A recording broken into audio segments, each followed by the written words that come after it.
Retour en France, 35 000 €, c'est notre chiffre du jour et c'est la récompense offerte par une association des Yvelines pour retrouver le meurtrier d'un père de famille. Une démarche rarissime en France, mais qui n'est pas interdite par la loi. Il y a 11 ans, un commerçant de Sartrouville avait été tué lors d'une course-poursuite avec un homme soupçonné d'avoir agressé sexuellement sa fille de 5 ans. Jean-Baptiste Bruno et Melchior Enzi. Les années ont passé, mais Mohamed Ouassine n'a rien laissé tomber pour rendre justice à son frère Youssef. Ouais, ça c'est mon frère pour qui je me bats depuis 11 ans.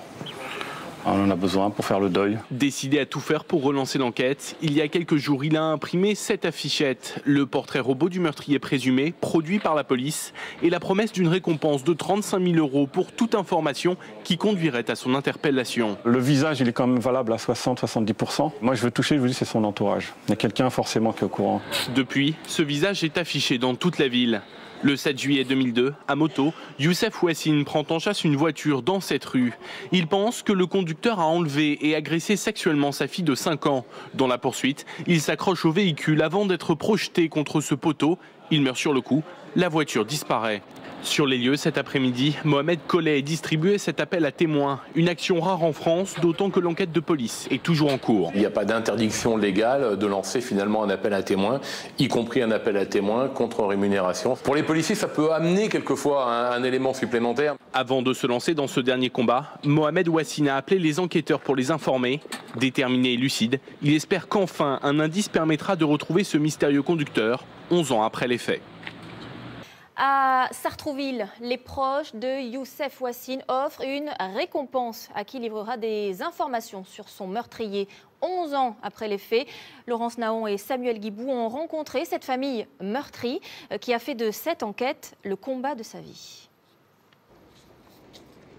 Cette famille abat sa dernière carte. Une récompense de 35 000 € à quiconque reconnaîtra cet homme.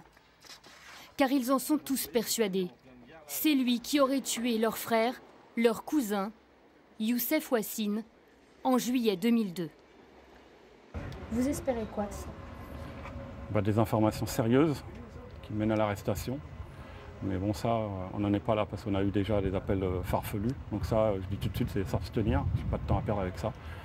Inlassablement, il distribue le portrait robot établi en 2002 grâce à un témoin. Boîte aux lettres, commerce, cabine téléphonique, aucune piste n'est négligée. Nous, on pense qu'avec une récompense, ça peut peut-être réveiller des consciences. Donc voilà, ça représente ça, c'est peut-être aussi le ticket pour qu'on puisse faire notre deuil. Le deuil d'une sombre affaire qui débute ici, il y a 11 ans. Youssef apprend l'enlèvement de sa fille de 4 ans et demi. En urgence, il quitte son bar tabac et sur sa moto, il se lance à la recherche de son enfant. Très vite, il repère un automobiliste qu'il soupçonne d'être le kidnappeur. Il s'agrippe à la voiture sur plusieurs centaines de mètres avant d'être éjecté par une dernière embardée. Youssef décède sans savoir que sa petite fille avait été relâchée saine et sauve quelque temps avant. Moi, j'ai plus l'impression que dans cette affaire, c'est mon frère qui était visé. Et qu'on a voulu faire pression pour lui pour je ne sais quelle raison, qu'on l'a obligé peut-être à faire quelque chose qu'il n'a pas voulu, et pour lui faire comprendre que les gens sont prêts à aller très très loin, ils ont été très très loin, on enlève la petite et on lui ramène uniquement pour lui faire peur. Malgré l'émotion et la mobilisation toutes ces dernières années, autour de celui que l'on a surnommé le Père Courage, l'enquête piétine, au point que la justice a décidé de clore le dossier. Mais la famille, elle, n'a jamais renoncé. S'improvisant détective privé, elle a même fait rouvrir l'enquête en livrant un suspect. C'est celui qui colle le plus avec notre affaire. Par rapport déjà à la ressemblance qui est énorme, et quand je dis énorme, franchement, elle est très très forte par rapport au portrait robot, il aurait pu avoir des protections proches par rapport à la fonction qu'il a aujourd'hui. Mais sur ce suspect, ni la police ni la justice n'ont accepté de répondre à nos questions. La famille Ouassine reste unie dans la douleur, avec pour seul espoir de trouver un jour le meurtrier de Youssef.